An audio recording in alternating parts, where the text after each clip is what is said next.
April 22వ తారీఖు జరిగిన Pahalgam terror attack గురించి మనందరికీ తెలుసు. అటాక్ తర్వాత భారతదేశం దానికి బుద్ధి చెప్తూ ఆపరేషన్ సింధూర్ లాంచ్ చేస్తుంది. అయితే ఆపరేషన్ సింధూర్లో కూడా ఇండియా సివిలియన్స్ని కానీ ఇతరత్ర ఇన్ఫ్రాస్ట్రక్చర్ కానీ టార్గెట్ చేయలేదు. ఓన్లీ టెర్రర్ అవుట్ఫిట్స్ మాత్రమే టార్గెట్ చేసింది.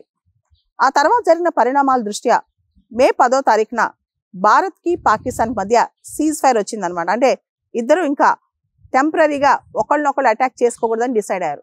అయితే అప్పటి నుంచి ఇప్పటి వరకు జయరాం రమేష్ గారి కథనం ప్రకారం డొనాల్డ్ ట్రంప్ 24 సార్లు చెప్పారు భారతదేశం పాకిస్తాన్ మధ్య యుద్ధం తానే ఆపేశారని చెప్పి తనకు తానే ప్రొక్లైమ్ చేసుకున్నారు కూడా. అంతేకాదు పాకిస్తాన్ ఈ విషయంలో Donald Trump Nobel peace prize ఇవ్వాలని కూడా ప్రకటించిందనమాట. ఈ సందర్భంగా రీసెంట్గా డొనాల్డ్ ట్రంప్ గారు చేసిన కొన్ని కామెంట్స్ మళ్ళా కాంట్రవర్సీలోకి వచ్చాయి. ఇండియా పాకిస్తాన్ యుద్ధం సందర్భంగా 5 జెట్స్ షాట్ డౌన్ అయ్యాయి, 5 విమానాలు షాట్ డౌన్ అయ్యాయని చెప్పి ఆయన ఒకటే చెప్పుకొచ్చారు. India Pakistan that was going, in fact planes were being shot out of there, 4 or 5, but I think 5 jets were shot down actually. And ఆ విమానాలు ఎవరివి? భారత్వా పాకిస్తాన్వా? ఎవరు షాట్ డౌన్ చేశారు? దీనికి ఎవరు సమాధానం చెప్పాలి? రాహుల్ గాంధీ ఒక క్వశ్చన్ అడుగుతున్నారు. Country has the right to know. ఇప్పుడు దేశం వినాలనుకుంటుంది అసలు డొనాల్డ్ ట్రంప్ చెప్పేవి నిజాలా అబద్ధాలా?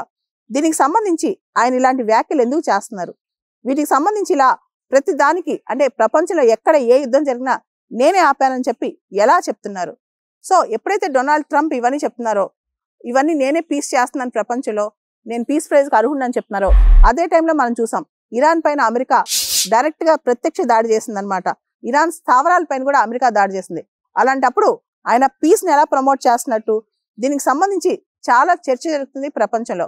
అయితే డొనాల్డ్ ట్రంప్ మాత్రం ఇప్పుడే కాదు 2017 నుంచి కూడా ఆయన ఫస్ట్ టర్మ్లో ఇప్పుడు కూడా ప్రపంచంలో ఎక్కడ ఏ గొడవ జరిగినా దాని వెనకాల తనే ఉన్నాను, తనే శాంతి నెలకొల్పారని చెప్పి తనకు తాను ప్రకటించుకుంటా ఉన్నారనమాట.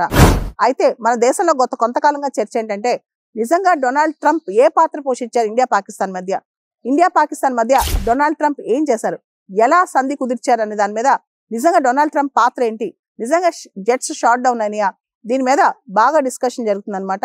ముఖ్యంగా అపోజిషన్ పార్టీస్ మొత్తం కూడా అసలు డొనాల్డ్ ట్రంప్ చెప్పే నిజాలా అబద్ధాలా గవర్నమెంట్ చెప్పాలని చెప్పి గొడవ చేస్తున్నాయి.